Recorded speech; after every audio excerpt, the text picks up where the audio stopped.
Hey everyone, welcome to revision mantra YouTube channel. इस video में हम बीपीएससी के लिए मैंने आपसे प्रॉमिस किया था कि 26 जुलाई को बीपीएससी का हमारा जो पेपर पोस्टपोन्ड हो गया है उस डेट को एक एफएलटी कंडक्ट कराया जाएगा। तो ये एफएलटी मैंने इसका पीडीएफ टेलीग्राम चैनल अपने रिवीजन मंत्रा पे डाल दिया है, आप वहाँ से जाके देख सकते हैं और इसका सोल्यूशन मैं वीडियो में करूँगा। और ये जो क्वेश्चन है हिंदी इंग्लिश दोनों में होगा, तो हिंदी मीडियम में भी कोई प्रॉब्लम नहीं होगी। हो सकता है हिंदी में कुछ मिस्टेक्स हो गई हो, क्योंकि हिंदी में मैंने ज़्यादा अभी पढ़ा नहीं है पेपर, बट इंग्लिश में रेयर ऑफ चांसेस हैं कि मिस्टेक हुई होगी। बट आंसर जो मैं आपको बताऊंगा, लैंग्वेज में हो सकता है कोई मिस्टेक हुई हो, बट जो आंसर मैं आपको बताऊंगा उसमें कोई मिस्टेक नहीं होगी। ओके, तो स्टार्ट करते हैं और आप ये वीडियो पूरा देखना लास्ट तक और अपना स्कोर कमेंट में बताना, या फिर आप टेलीग्राम पे भी बता सकते हैं, ठीक है। और इसको OMR पे ही प्रैक्टिस करना या फिर आप नोटबुक पर लिख कर, क्योंकि उससे आपका स्कोर क्या है अभी वो पता चलेगा और फिर लास्ट में उसके अकॉर्डिंग आप अपने प्रिपरेशन को आगे प्लान कर सकते हैं। अब जैसे कि हमारा जो पेपर होने वाला है 26 जुलाई को होने वाला था, अब चांसेस हैं कि 2 मंथ बाद ये पेपर होगा। तो 2 मंथ तक क्या हमें पीटी पढ़ना चाहिए नहीं पढ़ना चाहिए, वो आप 1-2 एफएलटी लगा के देख सकते हैं, फिर उसके बेसिस पे आगे अपनी प्रिपरेशन को स्टार्ट करेंगे। तो स्टार्ट करते हैं। अभी 20th सेशन हुआ यूनेस्को इंटर गवर्नमेंटल कमेटी का न्यू दिल्ली में, जिसमें किस फेस्टिवल को यूनेस्को की intangible cultural heritage of humanity की लिस्ट में शामिल किया गया है। आपको पता है छठ पूजा ये भी शामिल किए जाने की बात चल रही थी। ओके, और दुर्गा पूजा ऑलरेडी किया जा चुका है, होली को भी नहीं किया गया है, और ये है दीपावली। ओके, दीपावली और छठ पूजा को अभी नहीं किया गया है शामिल, लेकिन दुर्गा पूजा को 2021 में शामिल किया गया था। ओके, और लेकिन लास्ट में जो शामिल किए गए हैं वो भी पूछा जा सकता है, जैसे 2023 में गरबा को शामिल किया गया था, गरबा जो डांस है। ओके, और कुंभ को किया गया था 2017 में, कुंभ को किया गया था 2017 में। ओके, और योगा को किया गया था 2016 में। तो इंपॉर्टेंट चीज़ आपको थोड़ी सी आइडिया होनी चाहिए, तभी वो ऑप्शन एलिमिनेशन में हेल्प हो जाएगी जिससे। तो हिंदी में भी देख सकते हैं कि हमारी जो इंटेंजिबल कल्चरल हेरिटेज है उसमें किसको शामिल किया गया है। ओके, फिर ये क्वेश्चन अभी रिसेंटली जीआई टैग दिए गए थे, तो बिहार के कौन से डिस्ट्रिक्ट से बिलोंग करती है जो पेंटिंग है, पीडिया पेंटिंग जो है ये कौन से डिस्ट्रिक्ट से बिलोंग करती है? तो ये हमारी बिलोंग करती है भोजपुर डिस्ट्रिक्ट से। ओके, कहाँ से करेगा ये? भोजपुर से। ओके, तो मधुबनी की भी क्या फेमस चीज़ है, पेंटिंग्स है, जैसे कि दरभंगा वाले रीजन में। भागलपुर का क्या है? जर्दालू आम। ओके, नालंदा का जो खाजा है। तो ये सारी चीज़ें आपको पता होनी चाहिए। फिर शांति एक्ट जो लेकर आए थे, अब ये क्वेश्चन मैंने मल्टीपल एग्जाम से उठाए हैं, कुछ मैंने बनाए हैं, मोस्ट ऑफ क्वेश्चन मैंने करंट अफेयर के बनाए हैं, बट क्या क्या चीज़ पूछे जा रही हैं वो मैंने कुछ मल्टीपल एग्जाम्स जैसे कि AIDO वगैरह के हुए हैं अभी, तो वहाँ से भी मैंने उठाए हैं कुछ क्वेश्चन, TRE वगैरह के भी क्वेश्चन उठाए हैं वहाँ से। ओके, तो शांति एक्ट अभी पास हुआ था, तो शांति एक्ट जो है क्या काम किस चीज़ के लिए है ये? Plant operation, power generation, equipment manufacturing. अगर इस टाइप के जर्नल से ऑप्शन आपको दिखे तो आपको सारे ऑप्शन करेक्ट अगर लग रहे हैं, तो वो सारे सारे ऑप्शन करेक्ट ही होते हैं जनरली इस टाइप के। तो क्या है? संचालन, षड्यंत्र संचालन, विद्युत उत्पादन एंड उपकरण निर्माण, तो सारे ऑप्शन करेक्ट हो जाएंगे। ओके, अभी देखो बहुत सारे वहाँ मिशन चलाए गए हैं नॉर्थ ईस्ट में, तो ये क्वेश्चन भी इस टाइप से बन रहा है कि हाँ कीवी के लिए कौन से स्टेट में चलाया गया है, अदरक के लिए, तो अदरक के लिए कैपिटल कौन से स्टेट को घोषित किया गया है? ठीक है, तो ये क्वेश्चन भी था न्यूज में, तो आपका इसका आंसर हो जाएगा मिजोरम। क्या हो जाएगा? मिजोरम। ओके, अदरक की राजधानी। फिर रिसेंटली होम मिनिस्टर, ये क्वेश्चन भी मैंने अपने करंट अफेयर के क्लास में कराया था, वाइब्रेंट ब्लिस प्रोग्राम 2 फरवरी 2026 में ये होम मिनिस्टर अमित शाह जी ने लॉन्च किया। तो कहाँ से लॉन्च किया इसको? तो ये क्वेश्चन भी बन सकता है एग्जाम में, तो इसका आंसर क्या हो जाएगा? नातनपुर, असम। आपको पता है ना ये क्या है प्रोग्राम? जो बॉर्डर स्टेट है उन स्टेट में डेवलपमेंट्स के लिए है ये। ठीक है, फिर आते हैं अभी रिसेंटली जो है मॉडर्नाइजेशन ऑफ कोर्ट के लिए, कोर्ट को मॉडर्नाइज करने के लिए जस्टिस सूर्यकांत ने, चीफ जस्टिस सूर्यकांत जी ने एक कमेटी कॉन्स्टिट्यूट की है। तो उस कमेटी के चेयरमैन कौन कौन होंगे? तो जस्टिस अरविंद कुमार इसके चेयरमैन होंगे। अगर किसी क्वेश्चन पर आपको डाउट होता है ना, तो उसका आंसर आप कमेंट में कर सकते हैं, हो सकता है कोई मिस्टेक हो गई हो। और ये क्वेश्चन देखो, अभी रिसर्च एक डेवलपमेंट का एक क्वेश्चन हुआ, पेपर हुआ था बीपीएससी ने, तो रेल विकास निगम के जो मैनेजिंग डायरेक्टर हैं वो कौन बने हैं अभी? ये क्वेश्चन जनरली हम पढ़ते नहीं है, लेकिन सलीम अहमद इसके आंसर हो जाएगा। फिर आते हैं agriculture employ nearly 80% of Bihar population. क्या आज के टाइम पर 80% पॉपुलेशन एम्प्लॉय करता होगा? ऐसा लगता है आपको? 60 से 65% के करीब है। वो भी इनडायरेक्ट रूप से है, डायरेक्टली तो 45-46% ही है ना। तो बिहार की पर कैपिटा इनकम, ये देखो पुरानी वाली पूछ ली इन्होंने, आज के टाइम पे तो 70,000 के करीब हो गई है, तो स्टेटमेंट ठीक है ये 23-24 के अकॉर्डिंग। और फिजिकल डिफिसिट जो है ये भी इन्होंने इस साल के बजट वाला नहीं पूछा, पुराना वाला पूछ लिया, तो दोनों स्टेटमेंट ये ठीक हो जाएगी। तो क्या हो जाएगा, दूसरा और तीसरा ठीक हो जाएगा। देखो 9th क्वेश्चन, अब मैंने जो क्वेश्चन को फ्रेम किया ना, एग्जामिनर किस तरह से फ्रेम करता है, एलिमिनेशन भी लगते हैं, कैसे वो स्टेटमेंट को गलत बनाता है, वो चीज़ मैंने ध्यान में रखते हुए किया है। प्रीवियस ईयर में किस टाइप से दिए हुए थे क्वेश्चन, उसी चीज़ को मैंने अच्छे से एनालाइज किया। अब जैसे कि ये विश्वनाथ गोल्डर कमेटी जो बनी थी, ये एडवाइजरी कमेटी बनी थी, क्या ये CPI बेस ईयर को रिवाइव करने के लिए था ये आंसर? और base year, new base year जो है कंज्यूमर प्राइस इंडेक्स का 2024 हुआ है क्या? फिर RBI जो है क्या CPI को यूज़ करता है इन्फ्लेशन मेजर के लिए?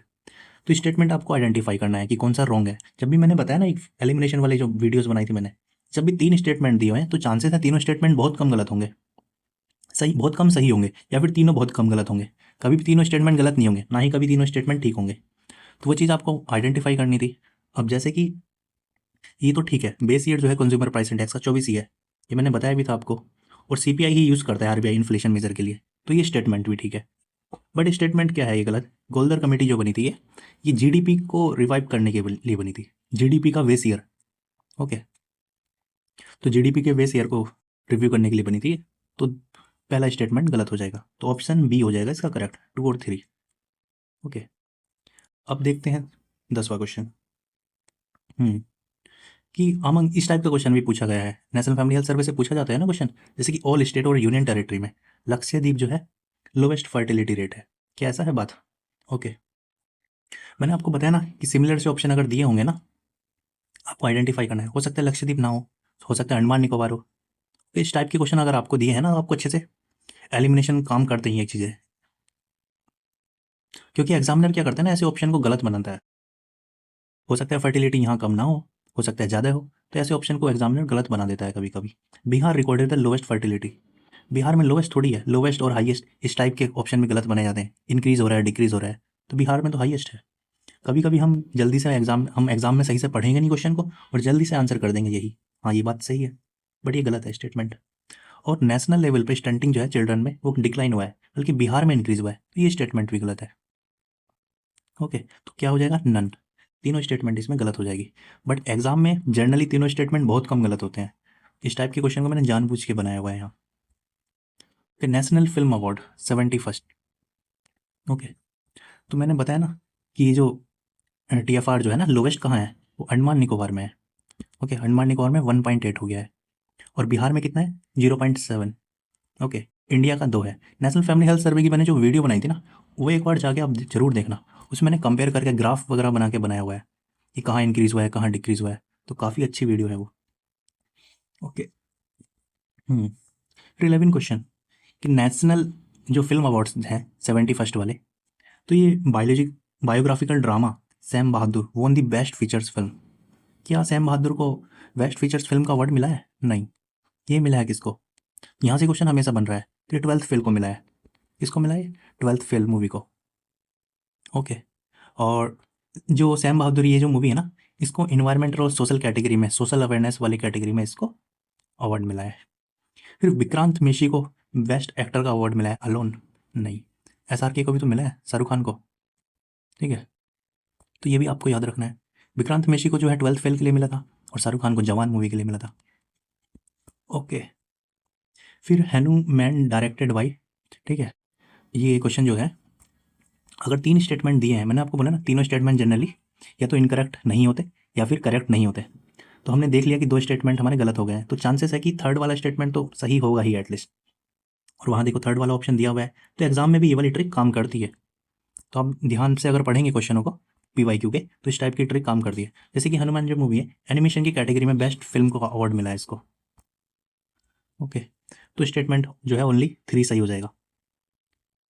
अब देखो नोबेल प्राइज, नोबेल प्राइज से क्वेश्चन बन रहे हैं अच्छे खासे। ADO में एक पेपर, एक सेट में तो ADO से 2 क्वेश्चन थे, तो नोबेल प्राइज आपको अच्छे से करने हैं। अब देखो फिजिक्स का नोबेल, इसी टाइप का क्वेश्चन पूछा हुआ था ADO में, मैंने कुछ मॉडिफिकेशन किए हैं, बस यही टाइप के क्वेश्चन पूछे गए थे। अब देखो जॉन क्लार्क जो है, ये कंट्री पूछ रहे हैं आज के टाइम में, कौन से कंट्री से बिलोंग करता है साइंटिस्ट जो है, कौन से कंट्री से बिलोंग करते हैं। तो जॉन क्लार्क जो है यूके से बिलोंग करते हैं, इनको फिजिक्स में नोबेल मिला है। ठीक है। और ये क्या है फिर, माइकल डेवरोट जो है यूएसए से बिलोंग करते हैं क्या ये यूएसए से बिलोंग नहीं करते। ओके, ये करते हैं फ्रांस से। ठीक है। जॉन एम मार्टिन ये यूएसए से करते हैं, यस, जॉन एम मार्टिन ये यूएसए से करते हैं। और फिर ये डिस्कवरी दी हुई है कि इनकी क्वांटम जो है, क्वांटम से related, microscopic quantum mechanical turning से रिलेटेड इनकी डिस्कवरी हुई थी ये।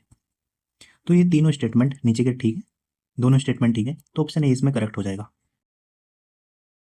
ओके, हिंदी में भी आप अच्छे से पढ़ सकते हैं क्वेश्चनों को। ओके, ये रैमन मैग्सेसे अवार्ड, इसके बारे में पूछा जाता है हमेशा।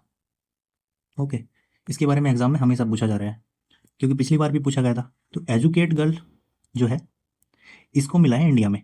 ठीक है, एजुकेट गर्ल जो है, तो इसका ये आंसर आपको याद रखना है, ऑप्शन ए करेक्ट हो जाएगा। Data driven community lead model जो है, इसको एजुकेट गर्ल जो है एनजीओ है, दिल्ली की एक महिला है जो एनजीओ चलाती है, उनको मिला है। और साहिना अली जो है मालदीव से है, इनको मिला है डिजिटल लिटरेसी और रूरल वुमेन की कैटेगरी में। इस चीज़ में मैंने स्टेटमेंट को जानबूझ के थोड़ा टफ बनाया है, कभी वैसे एग्जामिनर पूछता नहीं है उन्होंने क्या, मतलब किस फील्ड में मिला है, किस काम के लिए मिला है। इनको प्लास्टिक पॉल्यूशन के रिगार्डिंग मिला है, मालदीव से है ये साहिना अली।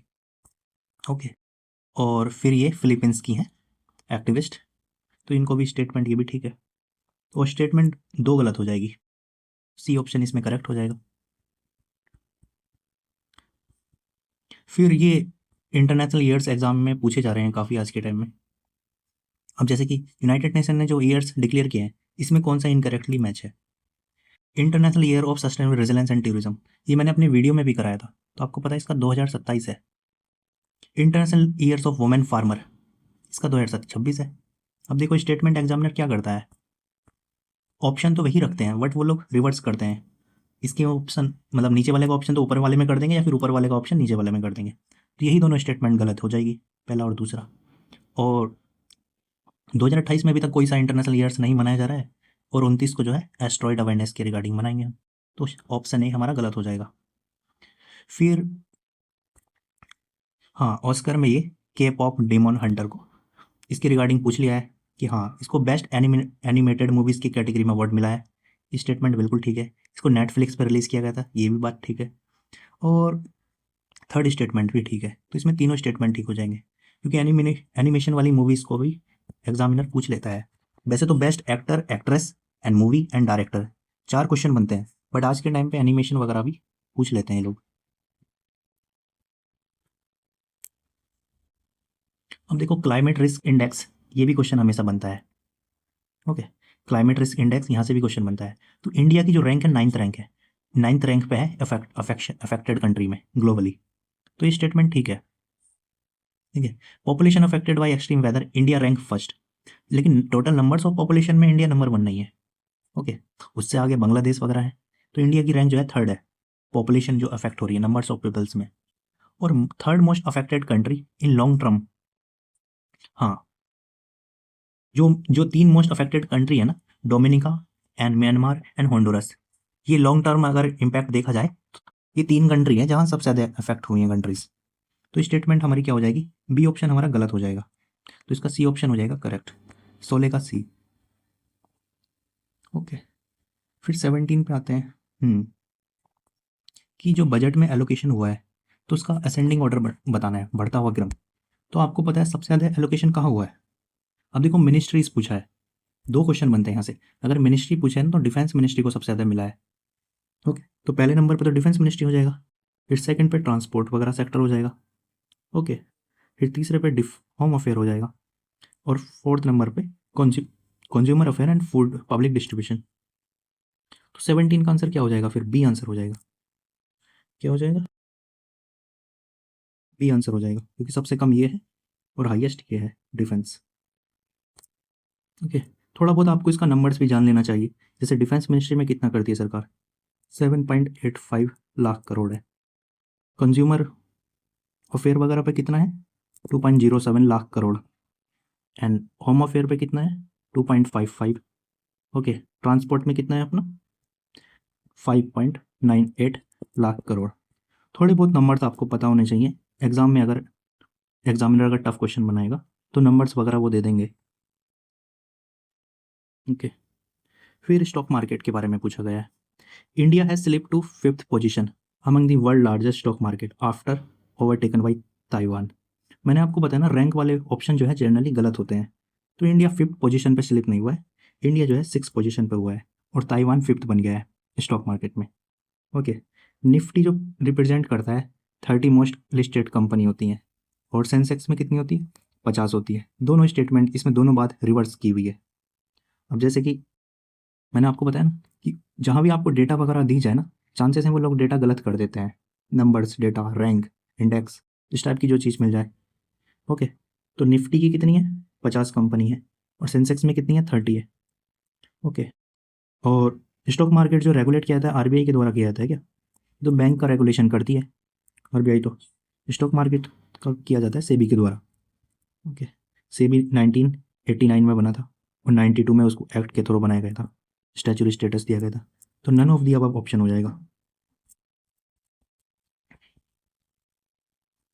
फिर है प्रोजेक्ट चीता। प्रोजेक्ट चीता के बारे में काफ़ी न्यूज़ में रहा है, तो ये 2-3 साल से है ही न्यूज़ में। तो ये वर्ल्ड का second intercontinental translocation large wild carnivores project है क्या ये? सेकंड नहीं है, ये फर्स्ट है। सेकंड और फर्स्ट इस टाइप से जो रैंक दी होती है ना, मैंने बोला ना उसमें एग्जामिनर ऑप्शन गलत बनाता है। और रीस्टेब्लिश किया जा रहा है कि मतलब चीता को, उनका जो एक्सटिंक्शन हो गया था 1970s में हो गया था। हमारे भारत से जो विलुप्त हुए थे ना चीता, 1992 में हुए थे। तो सेकंड स्टेटमेंट भी गलत है, चीता वाले ईयर वाले ऑप्शन गलत दिए होते हैं। और कहाँ से लाया जाएगा चीता, Namibia and south Africa, Botswana, ये स्टेटमेंट ठीक है। प्रोजेक्ट चीता 2022 में लॉन्च हुआ था, ये स्टेटमेंट भी ठीक है। आपने देखा होगा मीडिया में काफ़ी न्यूज़ में रहा है ये। तो ऑप्शन डी इसका करेक्ट हो जाएगा। ओके, फिर आते हैं क्राइटेरिया जो प्रपोज किया है 16 फाइनेंस कमीशन ने हॉरिजॉन्टल टैक्स डिवोल्यूशन के लिए। फाइनेंस कमीशन से इस बार क्वेश्चन जरूर आएगा, बहुत मतलब ये मेंस में भी पूछा गया था 71st के। तो हाँ, तो इनकम डिस्टेंस जो है रिड्यूस किया गया है। यस, स्टेटमेंट बिल्कुल करेक्ट है। इनकम डिस्टेंस वाला जो क्राइटेरिया है उसको रिड्यूस किया गया है, ठीक है, 42%, ये बात ठीक है। और पॉपुलेशन वाला जो है उसको इंक्रीज़ किया गया है, ये बात भी ठीक है। GDP contribution to GDP introduce the new criteria, जिसका 10% वेटेज दिया गया है, तो ये बात भी ठीक है बिल्कुल। फिर टैक्स एफर्ट्स वगैरह ये जो है रिमूव किया गया है, तो ये स्टेटमेंट भी ठीक हो जाएगी।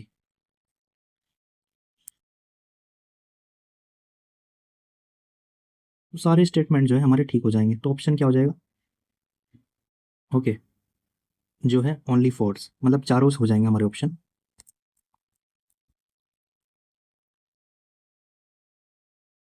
फिर आगे आते हैं। ऑपरेशन राइजिंग स्टार, ये इसराइल ने चलाया क्या, यस, इसराइल नहीं चलाया है। मिडनाइट हैमर यूएसए का है एंड ऑपरेशन टू प्रॉमिस ये ईरान का है। तो इसमें भी हमारे तीनों स्टेटमेंट जो है हमारे करेक्ट हो जाएंगे और एग्जाम में चांसेस कम है तीनों स्टेटमेंट करेक्ट होंगे। फिर एमएसपी के बारे में कि मिनिमम सपोर्ट प्राइस जो है रिकमेंड किया जाता है, किसके द्वारा रिकमेंड किया जाता है, सीएसईपी के द्वारा, commission for agriculture cost and price. तो ये स्टेटमेंट बिल्कुल ठीक है। MSP finally approve and announced by the government of India, yes, final approval तो cabinet committee on economic affair वो अप्रूव देती है फाइनल अप्रूवल, बट रिकमेंड ये करते हैं सीएसईपी। ये क्वेश्चन काफ़ी बार पूछा गया है। इस बार की जो एमएसपी है खरीफ क्रॉप्स जो पैडी है उस पर कितनी की गई है, आपको पता है 72 रुपये इंक्रीज हुए थे लगभग इस पर, और 2641 है क्या, मैंने बोला डेटा वाला ऑप्शन जो है गलत होता है, ज़्यादा चांसेस है। तो क्या है, 2441 रुपये इस साल की पैडी को दिया गया है। तो ऑप्शन हो जाएगा हमारा पहला दूसरा, क्योंकि सी हो जाएगा करेक्ट, इनकरेक्ट तो पहला दूसरा ऑप्शन हो जाएगा। अब ये क्या पूछा गया है कि हाँ, एस्ट्रोनॉट्स और कंट्री, जो एस्ट्रोनॉट्स हैं वो कौन से कंट्री से बिलोंग करते हैं, क्योंकि अभी आर्टेमिस सेकंड मिशन गया है तो उसके एस्ट्रोनॉट्स इन्होंने पूछ लिए हैं। तो इसका आंसर हो जाएगा 23वें का ए, क्या हो जाएगा, 23 का ए ऑप्शन हो जाएगा, क्योंकि ये जो ऑप्शन है ये सारे करेक्ट हैं। बट विक्टर ग्लोब्स कनाडा से नहीं है, ये यूएसए से है। ये कनाडा से कौन से हैं, जे मेरी हेंसन, ये कनाडा से है। बाकी तीनों एस्ट्रोनॉट जो हैं हमारे हो जाएंगे यूएसए से।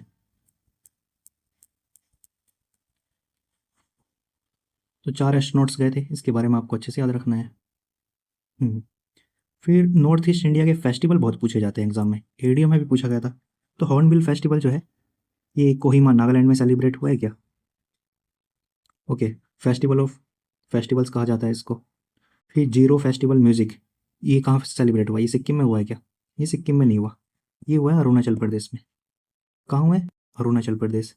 पहला स्टेटमेंट तो ठीक है ये। अम्बुबाची मेला ये कहाँ होता है? ये आपको पता है, कामाख्या टेम्पल असम में होता है। तो थर्ड स्टेटमेंट भी ठीक हो जाएगी। और यहाँ तो शिलोंग दिया हुई है और इसका आंसर यहाँ मेघालय दिया हुआ है, तो इससे रिलेट कर सकते हैं। तो ऑप्शन ए इसका जो हो जाएगा करेक्ट हो जाएगा। तो फेस्टिवल आपको अच्छे से याद करने हैं एक बार।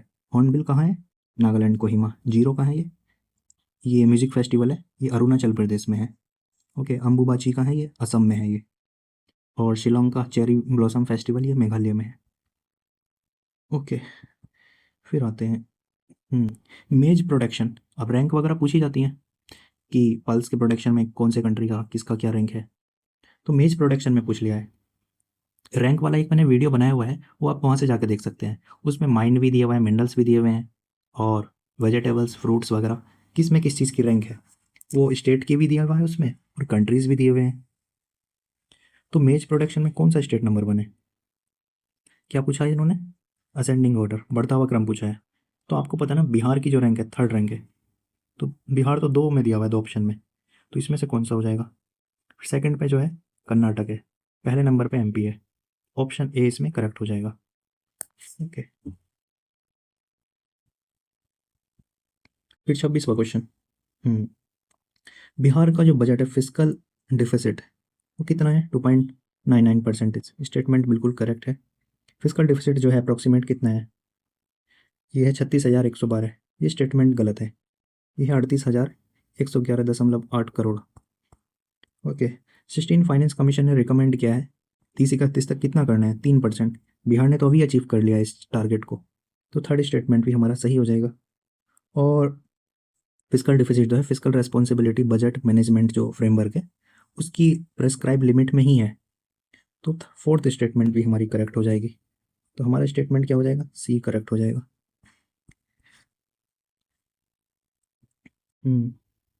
इंडिया के सैटेलाइट इकोसिस्टम के बारे में पूछा गया है। ओके, स्काई रूट एरोस्पेस ने इस्टेब्लिश किया है इंडिया का पहले integrated private satellite manufacturing facility. ये सनाद में गुजरात में तो हुआ है, बट स्काई रूट एरोस्पेस के द्वारा नहीं हुआ है। कंपनी का नाम है आजिस्ता स्पेस सिस्टम। क्या है? आजिस्ता स्पेस सिस्टम। तो ये नाम याद रखना है आपको। फैसिलिटीज नोन एज दी पोलमेनेरो इलेक्ट्रो ऑप्टिकल पेलोड्स फैसिलिटी। ये स्टेटमेंट भी ठीक है, तो इसमें स्टेटमेंट पहला गलत हो जाएगा, बाकी नीचे के दोनों स्टेटमेंट इसमें ठीक हो जाएंगे। फिर एआई समिट के बारे में पूछ लिया है। लास्ट ईयर भी पूछा गया था, लास्ट ईयर 2024 वाला कहाँ हुआ है? 25 वाला एआई समिट आपको पता है वो पेरिस में हुआ था। 26 वाला कहाँ हुआ है इस बार? 26 वाला इंडिया में हुआ है। तो पहला एआई समिट जो था 2023 में, ये यूनाइटेड किंगडम में हुआ था। ये स्टेटमेंट ठीक है। 2027 का एआई समिट कहाँ होगा? पेरिस में होगा क्या ये? तो ये सेकंड स्टेटमेंट गलत हो जाएगी, ये हो जाएगा जिनेवा, स्विट्ज़रलैंड। ओके, स्विट्ज़रलैंड की सिटी जिनेवा में होगा, और इसका स्टेटमेंट ओनली ए करेक्ट हो जाएगा। ओके, फिर बायलेटरल मिलिट्री एक्सरसाइज हरिमाऊ शक्ति ये किसके साथ होती है? देखो, कुछ क्वेश्चन वन लाइनर मिलेंगे, मैंने कुछ क्वेश्चन को टफ रखा है, कुछ क्वेश्चन को वन लाइनर किया है जानबूझ के, क्योंकि वन लाइनर क्वेश्चन भी तो आते ही है ना एग्जाम में। अब देखो क्या है, एक सेकंड। हम्म हम्म तो इसका हो जाएगा मलेशिया। किसके साथ करते हैं हम हरिमाऊ शक्ति? तो हम मलेशिया के साथ करते हैं, इसका मलेशिया आंसर हो जाएगा। फिर थीम्स ऑफ ब्रिक्स। अब देखो, उन्होंने लास्ट ईयर पूछा था G20 की थीम पूछी गई थी, तो एग्जामिनर क्या है उसी के आसपास चीज़ें पूछता है, तो चांसेस है इस बार ब्रिक्स का पूछ ले। तो ब्रिक्स समिट की जो थीम है, इंडिया ने चेयर कर रहा है 2026 वाला, तो building for resilience innovation cooperation and sustainability. 4 point है इसमें। ओके, रेजिलेंस लानी है, इनोवेशन लाना है, कोऑपरेशन करना है, एंड सस्टेनेबिलिटी पे काम करना है। तो ये स्टेटमेंट बिल्कुल ठीक है। ब्रिक्स समिट जो है last year Rio de Janeiro Brazil में हुआ था। इसकी थीम है strengthening global south cooperation for more inclusive global governance. तो ये स्टेटमेंट ठीक है क्या? चलो अगला देखते हैं पहले। South Africa hosted the BRICS summit 2025। ये भी 25 है, ये भी 25 है। यहाँ ब्राज़ील दिया हुआ है, यहाँ साउथ अफ्रीका दिया हुआ है, तो चांसेस है या तो एक स्टेटमेंट ये ठीक होगी या फिर ये ठीक होगी। तो पहला स्टेटमेंट यही ठीक है इसमें, सेकंड स्टेटमेंट, क्योंकि साउथ अफ्रीका में नहीं हुआ था, वो ब्राज़ील में ही हुआ था। ओके, साउथ अफ्रीका में हुआ था G20 लास्ट ईयर वाला। कहाँ हुआ था G20 लास्ट ईयर? जोहान्सबर्ग में। ओके, तो स्टेटमेंट क्या हो जाएगा इसका? पहला दूसरा ठीक हो जाएगा। ओके, 29 का क्या हो जाएगा? 29 का ए ऑप्शन ही करेक्ट हो जाएगा। ओके, फिर आगे आते हैं। वो 30 क्वेश्चन है, 30 का ए हो जाएगा। फिर WTO का एक बार क्वेश्चन पूछा था ये कि 13 जो मिनिस्टर कॉन्फ्रेंस हुई थी वो कहाँ हुई थी? 13 वाली जो हुई थी ना, अबू धाबी यूएई में हुई थी। तो ये 70th बीपीएससी में पूछा गया था, ये 70वीं बीपीएससी में। तो इस साल कहाँ हुई है? अफ्रीका की कंट्री है कैमरून, वहाँ एक सिटी है याओंडे। ओके, तो ये आपको याद रखना है, ये पूछा जाता है बहुत ज़्यादा WTO के बारे में। अभी जापान की प्राइम मिनिस्टर बनी है तो Sanae Takaichi Takaichi become the Japan second female prime minister. ये सेकंड नहीं बनी है, फर्स्ट फीमेल प्राइम मिनिस्टर बनी है जापान की। तो पहला स्टेटमेंट गलत हो जाएगा। She serve the currently president of liberal democratic party, ये स्टेटमेंट ठीक है। तो ऑप्शन बी इसमें खाली सही रहेगा, पहला स्टेटमेंट गलत हो जाएगी। ठीक है, वर्ल्ड की मोस्ट वैल्यूएबल करेंसी कौन सी है? ये क्वेश्चन आईडीओ में भी पूछा गया है कई बार, और इस बार 69 में भी पूछा गया था इस टाइप का क्वेश्चन। तो मोस्ट वैल्यूएबल इसमें कौन सी करेंसी है? US डॉलर का 95 के करीब रहता है, यूरो का 115 के करीब है, कुवैती दिनार का 220-70 ये रहता है सबसे महंगा, कुवैती दिनार। तो इसका आंसर सी हो जाएगा। थोड़े बहुत वैल्यूज़ आपको याद होने चाहिए, पूछ ले रहे हैं वो आज के टाइम में। ओके, फिर आते हैं, हाँ, जेंडर गैप रिपोर्ट जो है वर्ल्ड इकोनॉमिक फोरम के द्वारा इशू होता है। यस, इंडिया का रैंक 130 है, में 131 दिया हुआ है, तो सेकंड स्टेटमेंट हमारी गलत हो जाएगी। ओके, सेकंड स्टेटमेंट गलत हो जाएगी तो ऑप्शन सी सही हो जाएगा। बाकी ये इंडिकेटर वगैरह ये सब ठीक दिया हुआ है। ओके, फिर regarding the trade and economic partnership agreement TEPA, ये क्वेश्चन मैंने इसलिए डाला है क्योंकि मेंस में पूछा गया था 71st के, और वो पीटी में भी उसी टाइप के क्वेश्चन बना देते हैं उसी थीम से उठा के।